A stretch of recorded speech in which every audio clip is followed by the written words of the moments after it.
પશ્ચિમ બંગાળમાં શુભેન્દુ અધિકારીના પીએની હત્યા કેસમાં તપાસનો ધમધમાટ. હત્યા કેસની તપાસ માટે એસઆઈટીની રચના કરવામાં આવી છે અને આઈજી રેન્જના અધિકારીઓનો એસઆઈટીમાં સમાવેશ કરવામાં આવ્યો છે. ગઈકાલે મોડી રાત્રે શુભેન્દુ અધિકારીના પીએની હત્યા કરવામાં આવી હતી. પીએ ચંદ્રનાથ રથની હત્યા થઈ હતી અને સીઆઈડીની ટીમે આજે સવારે ઘટનાસ્થળની તપાસ કરી છે. સીઆઈડીની ટીમે ઘટનાસ્થળેથી કારતૂસ કબજે કર્યા છે અને અત્યાર સુધીમાં 3 શંકાસ્પદ આરોપીઓની પોલીસે અટકાયત પણ કરી છે.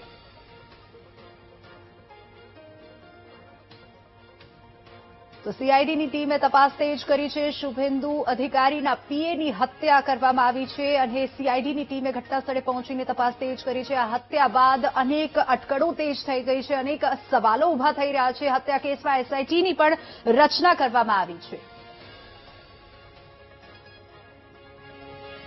તો પશ્ચિમ બંગાળના ઉત્તર 24 પરગણામાં સતત બીજા દિવસે હત્યા અને હિંસાનો માહોલ. તો બશીરહાટના ગોડાઉનપારા વિસ્તારમાં ભાજપ કાર્યકર્તાની હત્યા કરવામાં આવી અને અજાણ્યા શખ્સો ભાજપ કાર્યકર્તા રોહિત રોયને ગોળી મારીને ફરાર થઈ ગયા. તૃણમૂલ કોંગ્રેસના કાર્યકર્તાઓએ હત્યા કરી હોવાનો મૃતકના પત્નીનો આરોપ છે. તો પોલીસે તાત્કાલિક ઘટનાસ્થળે પહોંચીને તપાસ શરૂ કરી છે.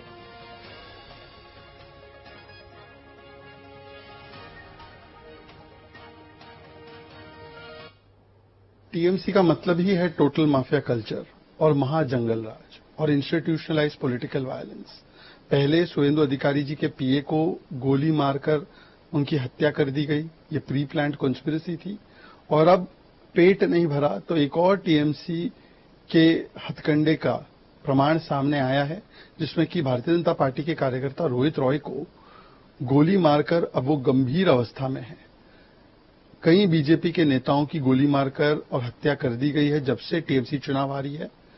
चुनाव के बाद ये प्री पोल पोस्ट पोल वायलेंस ये इनकी आदत बन चुकी है और ये सीधे सीधे उनके महाजंगल राज और इंस्टीट्यूशनलाइज पॉलिटिकल वायलेंस का परिणाम है.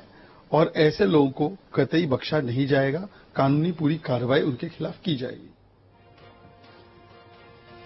તો પશ્ચિમ બંગાળમાં પોસ્ટ પોલ વાયલન્સ જોવા મળી રહ્યું છે. એટલે કે ચૂંટણીના પરિણામો જાહેર થયા બાદ ફરી એકવાર હિંસા અને અરાજકતાનો માહોલ જોવા મળી રહ્યો છે. લોકશાહીના પર્વ બાદ રાજ્યના વિવિધ વિસ્તારોમાંથી હુમલા અને તોડફોડના અહેવાલો સામે આવ્યા છે. ટીએમસી સાંસદ મહુઆ મોઇત્રાની પ્રતિક્રિયા પણ સામે આવી હતી અને તેઓએ કહ્યું હતું કે આ ઘટના અંગે સોશિયલ મીડિયામાં તેઓએ તીખી પ્રતિક્રિયા આપી અને તેમણે ન્યૂ માર્કેટની હિંસાના અને જે પોસ્ટ પોલ વાયલન્સ છે તેને લઈને કહ્યું કે બંગાળીઓ પરિવર્તનનો આનંદ માણી રહ્યા છે. આ વિવાદાસ્પદ નિવેદન પણ તેઓએ આપ્યું છે. પરંતુ ભાજપના શુભેન્દુ અધિકારીના પીએની હત્યા, ભાજપના અનેક नेताओની હત્યા અને પોસ્ટ પોલ વાયલન્સ અનેક સવાલો ઉભા કરે છે, જે ભાજપ માટે પણ પડકારરૂપ સાબિત થઈ શકે છે.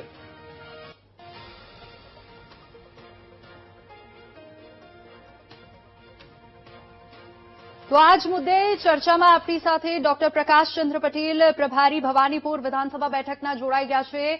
ભવાનીપુરથી આપનું ખૂબ સ્વાગત છે. સૌપ્રથમ સવાલ એ થાય છે સર અહીંયા કે પોસ્ટ પોલ વાયલન્સ જે જોવા મળી રહ્યો છે તેનું કારણ શું હોઈ શકે છે અને ભાજપ માટે આ કેટલું પડકારજનક હોઈ શકે છે? નમસ્કાર. બંગાળની ધરતી પર આ બંગાળની ધરતી છે. ખાલી હું કહી દઉં વિષય કે જેના પરથી ભારતની ક્રાંતિનો ઉદ્ભવ થયો. આ ધરતી છે જે માં કાલીની ધરતી છે, જે આદ્યશક્તિના સ્થાપક છે, પીઠ છે. આ ધરતી છે સ્વામી વિવેકાનંદ રામકૃષ્ણ પરમહંસની. આ ધરતી છે જેમને વંદે માતરમનું ગાન આપ્યું. આ ધરતી છે રવિન્દ્રનાથ ઠાકુરની, જેમનો 2 દિવસ પછી જન્મદિવસ છે. આ ધરતી પર 35 વર્ષ લેફ્ટિસ્ટ અને 15 વર્ષથી એના કરતા પણ ભયાનક જેને શાસન કર્યું છે, ક્રૂર શાસન કર્યું છે, એવી મમતા બેનર્જીને તૃણમૂલ સરકાર. આ યોજનાપૂર્વક જયારે એમની હાર થઈ, 200 થી વધારે સીટો પર ભારતીય જનતા પાર્ટી વિજય બની છે, 207 થી વધારે સીટ પર, ત્યારે એમને યોજનાપૂર્વક રાજીનામું નહીં આપવું એમ કરીને પ્રેસ કોન્ફરન્સ કરી. એના પછી આખા પ્રદેશમાં આ પ્રકારની આગ ભડકી છે. એમને ખબર હતી કે આ પ્રકારના સ્ટેટમેન્ટ આપવાથી એમના જે ગુંડાઓ છે બહાર આવી જશે અને ભારતીય જનતા પાર્ટીના જેમને વિજય થયા પછી તમને એક પણ ઘટના એવી નહીં મળી હશે કે અમારા કાર્યકર્તાઓએ જઈને કોઈની હત્યા કરી હોય, કોઈનું ઘર સળગાવ્યું હોય, કોઈની ગાડી સળગાવી હોય. ખાસ કરીને હું ભવાનીપુરની વાત કરું કાલની ઘટનાની કે જેમની સાથે મેં છેલ્લા 4 મહિનાથી કામ કરું છું એવા માનનીય શુવેન્દુ અધિકારીજીના સહાયક ચંદ્રાજીની કાલે અમારી બેઠક પૂરી થઈ રાત્રે એ ઘરે જતા હતા, પોતાના પરિવારમાં સુવા માટે જતા હતા અને રસ્તામાં ગાડી આગળ કરીને 2 બાઇકવાળાને પછી બાજુમાં એમને યોજના બનાવીને રેકી કરતા હતા. એ લોકોને એમની હત્યા કરી, ગોળી મારી, એમની છાતી પર 5 ગોળી મારવામાં આવી છે. આ એ બતાવે છે કે 15 વર્ષના અંદરના શાસનમાં જે તૃણમૂલે જે ગુંડા ઉભા કર્યા છે, મેં તો 4 મહિનાના અંદર જોયા છે. મેં કેટલી હોટલો બદલી છે, મને કેટલી ધમકીઓ મળી છે. અને ખાસ કરીને અહીંયા જે લોકો ભારતીય જનતા પાર્ટીનો ખેસ પહેરે છે, એટલે તૃણમૂલ ટીએમસીને છોડીને કોઈ પણ પાર્ટી, લેફ્ટિસ્ટ અને તૃણમૂલ છોડીને કોઈ પણ વ્યક્તિ અહીંયા કામ કરે તો એને જીવ જોખમમાં હોય. ખાસ કરીને ભારતીય જનતા પાર્ટી, એના વૈચારિક સંગઠનો જે સમસ્યાઓના, જે ભયના અંદર અહીંયા કામ કરે છે, વાસ્તવમાં ધન્ય છે એ ધરતીના જે કાર્યકર્તાઓ છે કે આટલી વિષમ પરિસ્થિતિમાં એમને ભારતીય જનતા પાર્ટીને આટલા સુધી પહોંચાડી છે. કેટલા લોકોએ બલિદાન આપ્યા છે. જે પાછલી ચૂંટણી હતી એના પછી 300 થી વધારે હત્યાઓ અમારા કાર્યકર્તાઓની બંગાળમાં થઈ છે. અને એ લોકો એવું ઈચ્છે છે કે અમે આવું કરીને અમને ડરાવશે, ભારતીય જનતા પાર્ટીના કાર્યકર્તાઓનો મનોબળ નીચે કરશે. તો એ કાન ખોલીને સાંભળી લે કે એવું ક્યારે થવાનું નથી. કેમ કે આટલા વર્ષોના સંઘર્ષ પછી જ્યારે ભારતીય જનતા પાર્ટી આવી છે અને જ્યારે ભારતીય જનતા પાર્ટી સત્તામાં આવે છે ત્યારે સુશાસન લઈને આવે છે.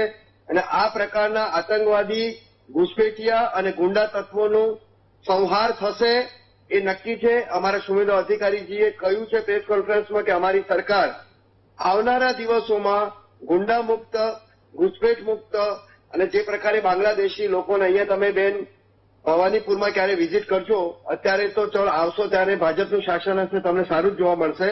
પરંતુ જે પાછલા દિવસમાં કોઈ આવ્યું હોય તમારા પત્રકારોને પૂછજો કે અહીંયા પત્રકારોનો પણ જીવ સલામત નથી. એ પ્રકારનું વાતાવરણ અહીંયા ભ્રષ્ટાચાર, કટમની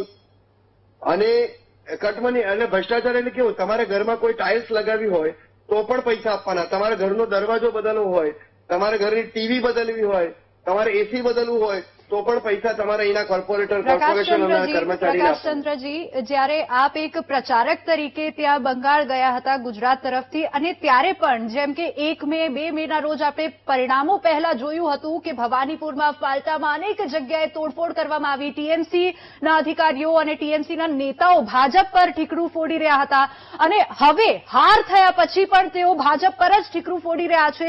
આ પરિસ્થિતિને આપ કેવી રીતે જુઓ છો અને શું માહોલ, અત્યારે શું માહોલ છે? બેન તમને સાચું કહું, એ હાર પચાવી નહીં શકતા. એમને અત્યાર સુધીમાં સત્તા ભોગવી છે. એ અને એમનો ભત્રીજો બંને આખા કોલકાતાને, આખા બંગાળને એવું સમજે છે કે અમારા બાપની બપોતી છે. તમે ક્યારે ચૂંટણીમાં આવ્યા એના પહેલા તમે જોયું હશે, કોઈ પોસ્ટર મમતા બેનર્જી અને અભિષેક બેનર્જી સિવાય કોઈ પોસ્ટર નહીં હોય, કોઈ દિવાલ એમના સિવાય નહીં હોય, તૃણમૂલ ટીએમસી સિવાય. અને એવું લાગતું હતું કે જાણે આ બંગાળ પર એ બંને મા દીકરાનો કબજો છે, એટલે એમને અત્યાર સુધી સત્તા ભોગવી છે. જયારે સત્તામાંથી આવા વ્યક્તિ જેનો ઈગો આટલો હાઈ છે, જે અહીંયા રાષ્ટ્રપતિ, આદિવાસી રાષ્ટ્રપતિ જયારે અહીંયા આવેલા, એમનું અપમાન કરીને અહીંયાથી એમને કાઢવામાં આવ્યા.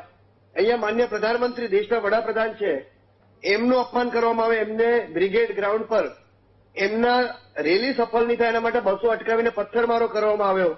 માનનીય ગૃહમંત્રીને એવી ધમકી આપવામાં આવે કે 4 તારીખ પછી તમે કલકત્તા આવીને બતાવો. એટલે હું એમના મમતા બેનર્જીના પિતાજીનું અહીંયા બંગાળ એમના નામે કરેલું છે. આ બંગાળ આ ભારતનું છે, આ ભારતની ભૂમિ છે, અમારા માટે પવિત્ર ભૂમિ છે.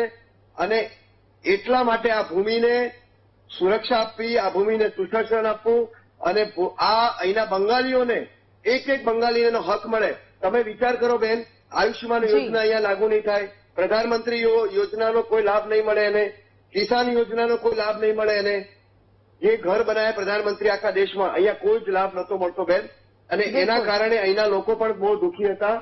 અને એટલા કારણે બંગાળની જનતા બહુ ત્રાસી ગયેલી હતી, બહુ હેરાન. મારી પાસે સમયનો અભાવ છે, છેલ્લો એક સવાલ, સમયનો અભાવ છે પ્રકાશચંદ્રજી. એક લાઈનમાં કહી દઉં, એક લાઈનમાં પાછલા ચૂંટણી પણ હરેલા હતા, પરંતુ જયારે કાઉન્ટિંગ થતું ત્યારે અમારા કાર્યકર્તાઓને મારીને ભગાડ્યા. નહીં તો પાછલી વખતે જ અમારી સરકાર બનવાની હતી, પરંતુ આ વખતે અમે નક્કી કરેલું કે અમે અમારી જાન પર અમે રમીને અમારી મોત પણ થાય તો પણ અમે ત્યાંથી ખસીશું નહીં. એનું પરિણામ હતું કે અમે 200 પાર થયા. જી બિલકુલ પ્રકાશચંદ્રજી, આપ અમારી સાથે જોડાયા તે બદલ ખૂબ ખૂબ આભાર.